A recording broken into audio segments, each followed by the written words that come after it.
Tonight's flood watch does have people in Inglewood worried about their homes. Yeah, residents told our Sharon Danqua why they believe they're constantly seeing issues with flooding.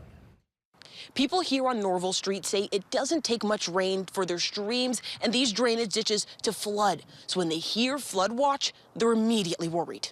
A very, very scary sight for sure. This is what Alyssa Haygood-Taylor says she came home to back in June during a minor storm. I pull up and the water line is above my stairs. And it's not the first time. Anytime it rains, no matter if it's a heavy fall, I anticipate at least my storm drain being totally flooded to the top. At least 3 different homes on this street face the same kind of flooding issues, as well as other homes throughout Inglewood. I live at the base of 2 hills, so I'm collecting everybody's rainwater right in front of my house. She says the issue is poor drainage systems, building plans, and constantly clogged drains. I usually just have to keep an eye on it and expect to call Metro Water. With a flood watch in the forecast, Alyssa says she's just closing her crawl space and praying she doesn't wake up to a flooded lawn. I've talked to Metro, and they said they don't do any clearing unless it's like overgrown vegetation and it's like a true blockage.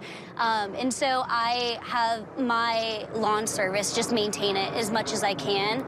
I've reached out to Metro Water for a statement and plans to solve these flooding issues, but I haven't gotten one. In Nashville, Sharon Danqua, WSMV 4. With the threat of flooding in some areas, you can track the weather 24/7 on your phone. Just download the free WSMV4 weather app. You'll receive live alerts and notifications in your area.